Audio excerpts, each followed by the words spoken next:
जय हिंद दोस्तों, कैसे हैं आप सब। आई होप कि आप सब अच्छे ही होंगे। उम्मीद है आपकी प्रिपरेशन भी सही तरीके से चल रही होगी। मैं आशीष पांडे स्वागत करता हूं आप सभी का एक बार फिर से एक नए और शानदार वीडियो के साथ।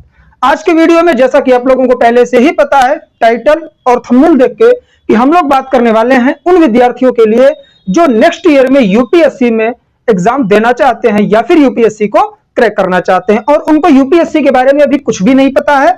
तो हम लोग इस वीडियो के माध्यम से जिन इंपॉर्टेंट चीजों पर बात करने वाले हैं वो इस तरीके से हैं।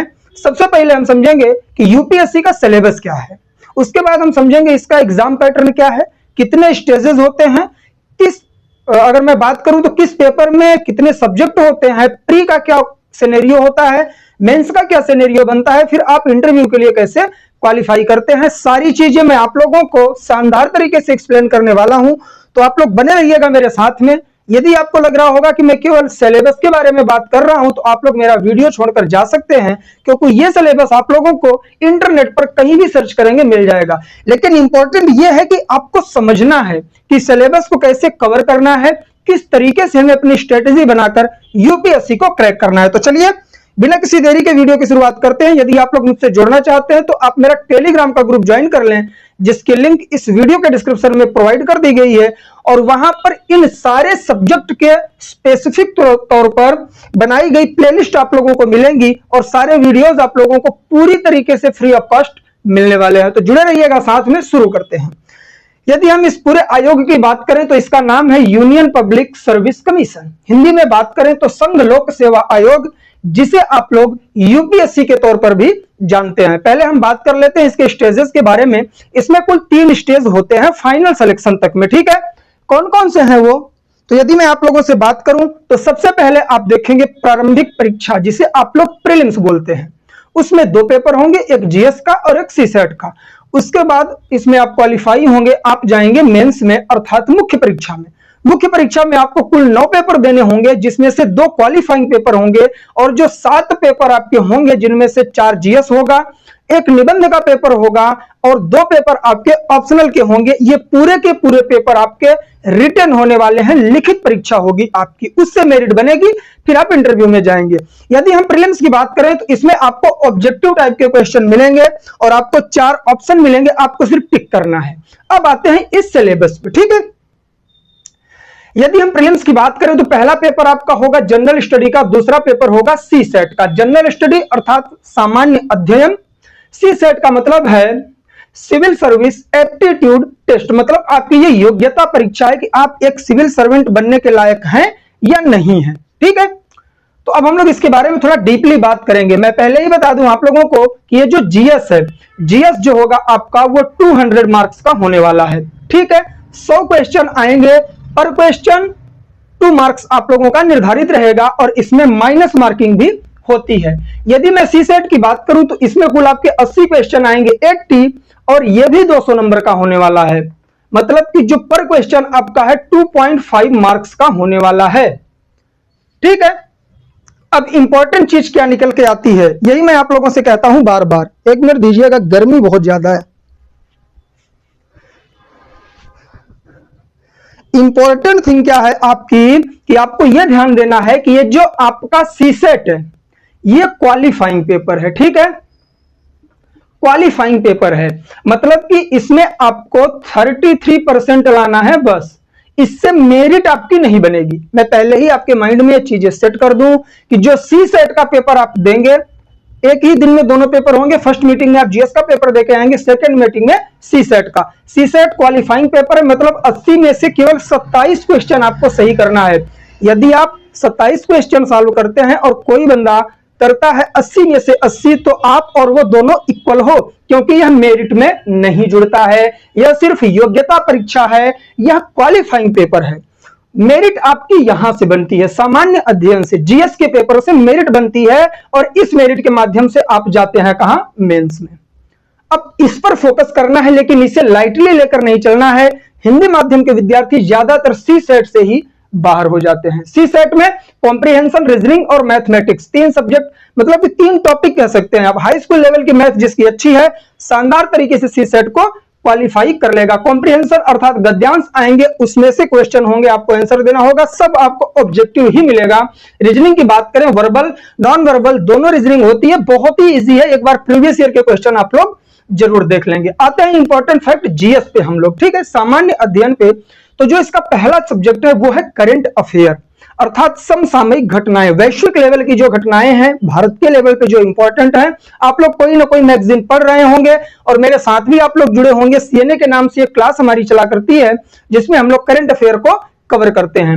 यदि हम इंडियन हिस्ट्री की बात करें तो इसमें आपको एंशिएंट, मिडाइवल और मॉडर्न तीनों हिस्ट्री पर ध्यान देना है, और सबसे ज्यादा जिस चीज पे फोकस करना है प्रीलिम्स में वो है आपका भारतीय राष्ट्रीय आंदोलन, इंडियन नेशनल मूवमेंट, जो कि आजादी के लिए चलाया गया था। 1885 में उसकी शुरुआत होती है। भारतीय राष्ट्रीय कांग्रेस की स्थापना से लेकर 1947 के भारतीय स्वतंत्रता अधिनियम तक के टाइम पीरियड को हम राष्ट्रीय आंदोलन का काल बोलते हैं। भारतीय राष्ट्रीय आंदोलन, उस पर आपको ज्यादातर फोकस करना है। और इंपॉर्टेंट चीज यह है कि आर्ट एंड कल्चर पर भी आपको फोकस करके चलना है। वर्ल्ड हिस्ट्री आपको नहीं पढ़नी है प्रीलिम्स के लिए। आगे बढ़ते हैं, इंडियन एंड वर्ल्ड जियोग्राफी। यदि हम भूगोल की बात करें, जियोग्राफी की बात करें डियर, तो प्रीलिम्स के लिए आपको वर्ल्ड और इंडिया लेवल दोनों की जियोग्राफी आपको कवर करनी है। बुक भी मैं आप लोगों को दे चुका हूं, बुक लिस्ट की वीडियो जो मैंने आपको बनाई है वो इसी वीडियो के डिस्क्रिप्शन में आपको मिल जाएगी। सारे सब्जेक्ट पे स्पेशल प्लेलिस्ट है, आप जाकर एक बार चैनल पर जरूर विजिट करेंगे, सब कुछ फ्री ऑफ कास्ट है, ठीक। फिर आते हैं इंडियन पॉलिटी एंड गवर्नेंस। यदि हम भारतीय संविधान की बात करें, भारतीय राज्य व्यवस्था की बात करें, तो उसमें गवर्नेंस और सबसे ज्यादा इंपॉर्टेंट जो है, हिंदी माध्यम में आप लोग नोट डाउन कर लेंगे, इंग्लिश में भी, वो है पंचायती राज व्यवस्था। जी हाँ, उस पर फोकस करके आप लोग चलेंगे। उसके बाद आता है इकोनॉमिक एंड सोशल डेवलपमेंट। तो मैं आपको एक चीज का रिक्वेस्ट करूंगा कि जो थ्योरिकल पोर्शन है इसका, वो मैं अपने यूट्यूब पर पढ़ा चुका हूं, और बाकी जो चीजें हैं डियर, वो आपको करंट अफेयर से क्या करना है, कवर करना है। और करंट अफेयर की सीरीज चल रही है, या फिर आप लोग कोई एक मैगजीन लेकर चीजें क्लियर कर सकते हैं। करंट में जो इकोनॉमिक से रिलेटेड मुद्दे होते हैं, जैसे जीएसटी हो गया, कई बिल ऐसे आते हैं संसद में जो अर्थव्यवस्था के लिए इंपॉर्टेंट होते हैं, या फिर आप देखें बजट इकोनॉमिक सर्वे, वहां से भी क्वेश्चंस आप लोगों को मिल जाएंगे। फिर आते हैं इन्वायरमेंट एंड इकोलॉजी। इसमें आपको ध्यान देना है, पर्यावरण और पारिस्थितिकी में सब्जेक्टिव नॉलेज की जरूरत आपको बिल्कुल भी नहीं है। जी हाँ, सब्जेक्टिव नॉलेज मतलब कि आपको ये तो पता है पोल्यूशन क्या होता है, किस तरह से होता है, ये सारी चीजें आपको पता है, ठीक है ना। आपको ध्यान देना, जैसे कि कोप का सम्मेलन होता है, ठीक है, कोऑपरेशन ऑफ पार्टीज, वो जो क्लाइमेट चेंज पर होता है, उसके बारे में आपको ध्यानपूर्वक करंट अफेयर में देखना है। क्लाइमेट से रिलेटेड या फिर एनवायरनमेंट से रिलेटेड बहुत सारी चीजें, रैंकिंग वगैरह आती रहती हैं न्यूज में, उस पर आप फोकस करेंगे, प्री आप क्वालिफाई कर जाएंगे। उसके बाद आता है आपका जनरल साइंस। जनरल साइंस की यदि मैं बात करूं, आप लोगों को लगता होगा फिजिक्स, केमिस्ट्री और बायोलॉजी, बिल्कुल भी नहीं। आपको यहां से जो क्वेश्चन बनता है वो बनता है साइंस एंड टेक्नोलॉजी से, विज्ञान और प्रौद्योगिकी से, और वो भी पूरा का पूरा करंट से रिलेटेड होता है। जैसे कोई हमारी तरफ से सैटेलाइट भेजा गया, वैश्विक लेवल पर कोई बड़ी सैटेलाइट भेजी गई, कोई चांद पर गया, कोई सूर्य के लिए मिशन छोड़ रहा है, ये सारी चीजें करंट अफेयर से आपकी कवर हो जाती है। तो इस तरीके से यदि आप इसको पढ़ते हैं तो आप जीएस में अच्छे मार्क्स गेन कर सकते हैं। और यहां पर 200 में से मैं आपको एक आइडिया दे दूं कि 200 जो नंबर आपके हैं, इसमें से यदि 80 नंबर भी आपके आ गए, 80 से 100 नंबर भी आ गए, मतलब कि आपको 50 क्वेश्चन यदि आपने सॉल्व कर दिया इसका, तो आप डायरेक्ट मेंस में जा रहे हैं। जी हाँ, ये रेशियो मैं आप लोगों को बता रहा हूं विगत 10 वर्षों का, कि 50% मिनिमम और मैक्सिमम 55। यदि आपने इतना सॉल्व कर दिया तो आप 100% किसी भी कैटेगरी से हो, आप मेंस के लिए क्वालिफाई हो जाते हैं। अब प्रीलिम्स के बारे में हमने जान लिया, 2 पेपर होते हैं, एक जीएस का, एक सीसेट का। सीसेट क्वालिफाइंग पेपर है, 80 क्वेश्चन, 200 मार्क्स पर क्वेश्चन, 2.5 नंबर, 2.5 नंबर। 27 क्वेश्चन आप सॉल्व करिए, आप चले जाइए कहां, 27 क्वेश्चन सॉल्व किए, आप क्वालिफाई हो गए, तब आपकी जीएस की कॉपी चेक होगी और इसकी योग्यता यहीं खत्म। अब जीएस की कॉपी चेक होगी, 200 मार्क्स में से कितने मार्क्स आप गेन करते हैं, वहां से मेरिट बनेगी और आप मेंस में आ जाएंगे। अब मेंस में आते हैं, तो मेंस में है 9 पेपर, ध्यानपूर्वक देखिएगा आप लोग। टोटल मेंस जो आपका होगा 1750 मार्क्स का होने वाला है। जी हां, 1750 मार्क्स का आपका मेंस होने वाला है। अब स्ट्रेटेजी यहां पर समझने की कोशिश करिएगा। इस तरीके से यूपीएससी आप लोगों को भ्रमित करता है और आप एग्जाम में डिस्क्वालीफाई हो जाते हैं। 1750 मार्क्स का है। इसके बाद आपको 275 मार्क्स का आपका इंटरव्यू होगा, मतलब साक्षात्कार। तो टोटल मेरिट जो है वो आपकी बनेगी 2025 नंबर पे, ठीक है। टोटल मार्क्स मतलब मेंस और इंटरव्यू दोनों को जोड़कर मेरिट बनती है, जो आपकी फाइनल मेरिट लिस्ट आती है। प्रीलिम्स की योग्यता यहीं पर उपयोगिता खत्म हो जाती है जब आप मेंस में इंटर कर जाते हैं, ठीक। अब मेंस के सिलेबस को थोड़ा शानदार तरीके से, सब्जेक्टिव तरीके से समझने का प्रयास करते हैं कि किस जीएस में कौन सा सब्जेक्ट होता है, कहां से क्वेश्चंस उठते हैं। बने रहिएगा साथ में आप लोग। उम्मीद है कि आप यहां तक वीडियो को देख रहे होंगे, तो आप एक बार वीडियो को लाइक और चैनल को सब्सक्राइब कर देंगे। और ध्यान से आप मेरा टेलीग्राम ग्रुप ज्वाइन कर सकते हैं, जिसकी लिंक इस वीडियो के डिस्क्रिप्शन में है। पहले पेपर की यदि हम बात करें तो निबंध लेखन, जी हां, ऐसे राइटिंग आप लोगों को मिल जाया करेगा। खास करके जो करंट मुद्दे हैं या फिर हिस्टोरिकल मोमेंट हैं, उनके बारे में ज्यादातर आपसे निबंध लिखने के लिए बोला जाता है डियर, ठीक। गर्मी बहुत ज्यादा है इसलिए मैं थोड़ा साइड हो जाता हूं, है ना। तो निबंध की प्रैक्टिस करनी पड़ेगी आपको। देखिए, एक दिन में नहीं होता। लोग कहते हैं कि हम प्री क्वालिफाई हो जाएंगे फिर मेंस की प्रैक्टिस करेंगे। जी नहीं, आपको आंसर राइटिंग करते रहना। जो पढ़ो आप लिख दो, ये टारगेट करके नहीं कि हम आंसर राइटिंग की प्रैक्टिस कर रहे हैं, बट आप लिखते रहेंगे तो चीजें आपकी क्लियर होती रहेंगी। तो निबंध आपको लिखना पड़ेगा, ये 250 मार्क्स का होगा। जितनी भी इसमें आपको पेपर मिल रहे हैं सारे 250 मार्क्स के हैं, 250 मार्क्स के हैं। जीएस फर्स्ट की यदि हम बात करें तो इसमें आपको इंडिया और वर्ल्ड की हिस्ट्री मिलेगी, आर्ट एंड कल्चर मिलेगा, इंडिया और वर्ल्ड की जियोग्राफी और सोसाइटी समाज। ये 3 टॉपिक कोर टॉपिक हैं जीएस फर्स्ट के। ये आपको कवर करना है। कहां से कवर होगा सर? तो मैंने आपको बताया कि वीडियोस मैंने दे रखी हैं, बस आपको प्रैक्टिस करनी है। एक बार चैनल पर जाकर वीडियोस देखेंगे। जीएस सेकंड की हम बात करें तो governance, constitution, polity, social justice और international relationship. Most important factor है इसमें इंटरनेशनल रिलेशनशिप। ध्यान से देखिएगा, कॉन्स्टिट्यूशन पर भी आप लोग फोकस करिएगा, क्योंकि रिटन में आता है तो बहुत सारी चीजें यहां से आपको मिल सकती हैं। सब कुछ चैनल पे प्रोवाइड किया गया है। मैं ये तो नहीं कहूंगा कि यूपीएससी का पूरा सिलेबस मैंने मेंस तक का दे दिया है, लेकिन जो एम लक्ष्मीकांत की बुक है, जो 6th एडिशन था उसका, उसमें पहले चैप्टर से लेके कुल 72 या फिर 82 आई थिंक, मैं भूल रहा हूं, आप लोग करेक्ट करेंगे, जो चैप्टर थे सारे मैंने चैप्टर बाय चैप्टर आप लोगों को कवर करवा दिया है, शॉर्ट नोट्स बनवाया है। तो एक बार जाकर जरूर देखेंगे। वीडियो की क्वालिटी अच्छी नहीं होगी, लेकिन क्वांटिटी आपको या फिर उसकी योग्यता अच्छी खासी मिलने वाली है, ठीक। उपयोगिता। आगे बढ़ते हैं। जीएस थर्ड की बात करें तो इसमें science and technology, economic, environment and ecology, ये चीजें आपको देखने के लिए मिले। अच्छा, आपको ये नहीं लग रहा कि सब्जेक्ट रिपीट हो रहे हैं? तो आपको कभी भी प्रीलिम्स और मेंस को डिफरेंट तरीके से प्रिपेयर नहीं करना है। आपको एक ही नोट्स बनाना है, अच्छा विस्तृत तौर पे, जिससे आपका प्री भी होगा, क्योंकि यही सब्जेक्ट यहां भी मिल रहे हैं। प्री भी आपका क्लियर होगा, मेंस भी होगा। प्री के लिए शॉर्ट नोट्स बना लीजिए थोड़ा थोड़ा करके। जैसे जो आपने 4 पेज में लिखा है उसे कोशिश करिए कि आधे 1 पेज में कवर हो जाए, क्योंकि रिवीजन करने के लिए आपको एग्जाम के पहले इंपॉर्टेंट होगा वो, ठीक। तो इस तरीके से technology, economic, environment and ecology आपको मिल जाएगा जीएस थर्ड में। फिर हम बात करते हैं जीएस फोर्थ की। देखिए, यूपीएससी है, ध्यान से समझिएगा। इसमें आपको मिलेगा इथिक्स, इंटीग्रिटी एंड एप्टीट्यूड। देखिए, आपको 250 मार्क्स मिल रहे हैं 3 सब्जेक्ट मिलके। यहां भी 250 मार्क्स 4 सब्जेक्ट पढ़ के, यहां पर 250 मार्क्स आपको मिल रहे हैं 3 से 4 सब्जेक्ट पढ़ के। लेकिन आप यदि इथिक्स की बात करें, जीएस 4, ये भी 250 मार्क्स का है, और ये अकेले केवल 1 सब्जेक्ट इथिक्स पढ़ के आपको 250 नंबर मिलने वाले हैं। तो आपको करना क्या है? अब यही है स्ट्रेटेजी यूपीएससी की, जो मैं आपको बताने वाला हूं। बस आप मुझे 10 सेकंड दीजिएगा। बहुत ज्यादा गर्मी है डियर। चलिए, करना क्या है, आप 3 से 4 सब्जेक्ट पढ़ेंगे तो आपका जीएस फर्स्ट कवर होगा। इसी तरीके से GS second, GS third.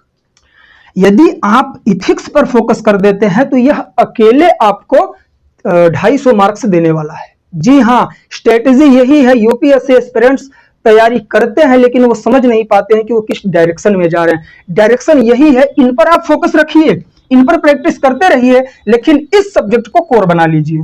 GS का, GS4 जो इथिक्स का है, क्योंकि इसमें आपको कुछ नहीं, माइंड गेम है पूरा, प्रेजेंस ऑफ माइंड है, आपके डिसीजन कैसे लेने हैं, कोई केस स्टडी है उसको आप किस तरीके से हैंडल करते हैं, यही सारी चीजें हैं। और मेंस में आपको ये 250 मार्क्स देने वाला है। उसके बाद मोस्ट इंपॉर्टेंट आते हैं हम पेपर 6वें और 7वें पर। ये आपका ऑप्शनल होगा, ऑप्शनल फर्स्ट और ऑप्शनल सेकंड, ऑप्शनल के 2 पेपर होते हैं। अभी वीडियो खत्म होने के पहले मैं सारी चीज एक बार में क्लियर करूंगा, आपके माइंड में सेट हो जाएगी। तो ऑप्शनल में कुल 45 प्लस सब्जेक्ट हैं। आप कोई भी सब्जेक्ट अपना वैकल्पिक विषय के रूप में रख सकते हैं। इंपॉर्टेंट ये है कि सर ऑप्शनल का चयन कैसे करें, तो जो सब्जेक्ट आपको फेवरेट लगता है मेरे हिसाब से आप वो ले सकते हैं। और यदि आप फिर भी कंफ्यूज हैं तो जाइएगा, मेरे ही चैनल पर एक प्लेलिस्ट मिलेगी, how to start UPSC preparation, ऐसे करके शायद होगी, 20 से 25 वीडियो हैं। उसमें आपको यह भी बताया गया है कि ऑप्शनल का चुनाव कैसे कर सकते हैं आप लोग, सिलेबस क्या है, एनसीईआरटी कैसे पढ़नी है, नोट्स कैसे बनाने हैं, पूरी स्ट्रेटजी डियर भर भर के आप लोगों को फ्री ऑफ कॉस्ट मिल रही है। इसका लाभ आप लोग उठा सकते हैं। तो ऑप्शनल देखिए 250 मार्क्स का ये होगा, 250 मार्क्स का ये होगा। ध्यान से देखिएगा आप लोग, मतलब कि यदि आपने ऑप्शनल सही तरीके से चूज कर लिया, चयन कर लिया, तो 500 नंबर आपके पक्के होने वाले हैं मेंस में। तो ऑप्शनल को बहुत सोच समझ के आपको डिसाइड करना है, किसी का देख के नहीं, किसी टॉपर को देखकर नहीं कि अच्छा इसने टॉप किया है, इसका ऑप्शनल ये था मैं भी यही ले लेता हूं या मैं भी यही ले लेती हूं, ऐसा नहीं करना है। क्योंकि उस विद्यार्थी का, उस स्टूडेंट का उस सब्जेक्ट पे अच्छा खासा पकड़ था, नॉलेज थी, इसलिए उसने लिया।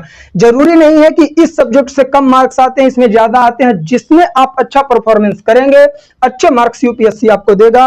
वो कोई भी भेदभाव किसी भी स्टूडेंट के साथ नहीं करता है। तो ऑप्शनल का चयन सही तरीके से करेंगे। फिर होता है क्वालिफाइंग पेपर इंग्लिश का, मतलब कि ये 300 मार्क्स का होगा। इसमें आपको 33% लाना है बस। क्वालिफाइंग है, ये मेरिट में नहीं जुड़ेगा। मेरिट आपकी सिर्फ 7 पेपर से बनती है, ठीक। उसी तरीके से एक लैंग्वेज का पेपर होगा, ये भी क्वालिफाइंग होगा। सर लैंग्वेज का चयन कैसे करें, जो लैंग्वेज आपको आती है और वो ऐसी होनी चाहिए कि भारतीय संविधान की अनुसूची 8 में मैंने आपको पढ़ाया था, कुल 22 भाषाएं पंजीकृत की गई हैं राष्ट्रीय तौर पे, ठीक है ना। तो उन 22 में से किसी भी एक भाषा का चयन कर लेंगे आप। ये सब कब बताएंगे हम यूपीएससी को, जब आप प्री क्वालिफाई होंगे, मेंस के लिए फिर से फॉर्म को फिल करेंगे तो वहां पर ये ऑप्शन पूछा जाएगा आपसे, ठीक है। तो वहां पर आप अपनी फेवरेट लैंग्वेज लिख सकते हैं। हिंदी हो सकती है आपकी, इंग्लिश भी हो सकती है, जिस तरीके से, सॉरी इंग्लिश नहीं होगी, हिंदी हो सकती है, उड़िया, बंगाली, जो भी, मतलब कि जितनी लैंग्वेज भारतीय संविधान के अनुसूची 8 में 22 भाषाएं दी गई हैं, उनमें से कोई भी भाषा का आप चयन कर सकते हैं। और यह भी क्वालिफाइंग होगा, सिर्फ 33% लाना है, 300 मार्क्स का ये भी होगा, बट होगा रिटर्न तरीके से, ठीक। तो इस तरीके से आई होप कि आप लोग समझ गए होंगे। अब मैं थोड़ा बात करता हूं मेरिट पे। प्रीलिम्स की मेरिट 200 मार्क्स, क्वेश्चन कितने, 100, कम से कम 50 क्वेश्चन सही कर दीजिए, आप मेंस में पहुंच गए हैं। प्रीवियस ईयर का आप देख सकते हैं मेरिट किस तरीके से बना है। सी सेट क्वालिफाइंग है, 33% लाना है बस, मेरिट में नहीं जुड़ेगा। यहां से मेरिट बनी, आप मेंस में आए, मेंस में कुल आपके 9 पेपर, जिसमें से 2 क्वालिफाइंग है, 7 पेपर से मेरिट बनती है। 7 पेपर कौन कौन से हैं, एक ऐसे निबंध राइटिंग होगा, 4 जीएस के होंगे और 2 ऑप्शनल के, 4 5 2 7, ठीक है ना। और ये सारे पेपर 250-250 मार्क्स के होंगे, इसलिए ये होते हैं 1750 मार्क्स के। और इसके बाद 275 मार्क्स का आपका क्या होता है, इंटरव्यू, मतलब कि मेंस से मेरिट बनेगी, आप जाओगे इंटरव्यू में क्वालिफाई करके, ठीक है। फिर 275 नंबर का इंटरव्यू होगा, फिर इस 1750 और 275 में से जितने मार्क्स आप लेकर आए हो, टोटल ऐड करके फाइनल मेरिट बनती है, जो 2025 टोटल मार्क्स की। उसमें से कितने आते हैं सर, 1000 नंबर यदि आपके आ गए, 1100 के करीब नंबर आ गए, तो आप टॉप 10 में हो, ये याद रखिएगा। 50%, सिर्फ 50% लाना है, तो आपको हल्के में भी नहीं लेना है। आपको यह भी सोचना है कि ऐसा क्या है यूपीएससी में कि केवल 50% मार्क्स लाने पर बच्चे सेलेक्ट हो रहे हैं। इसका मतलब कि एग्जाम कितना टफ है, ये आपको यहीं से पता लग जाना चाहिए। तो मैंने पूरी कोशिश की है कि मैं यूपीएससी को शानदार तरीके से आप लोगों के सामने एक्सप्लेन करूं, और मैं उम्मीद करता हूं कि मैंने आप लोगों को जो चीजें बताई है वो आप समझ गए होंगे। तो चलिए टेलीग्राम का ग्रुप ज्वाइन कर लेंगे, मिलेंगे नेक्स्ट वीडियो में। इसी तरीके से आप लोग कमेंट करके बताएंगे किस टॉपिक पर वीडियो चाहिए। तो आज के लिए बस इतना ही, मिलेंगे नेक्स्ट वीडियो में। तब तक के लिए जय हिंद, जय भारत, बाय बाय। आप लोग अपना ख्याल रखें।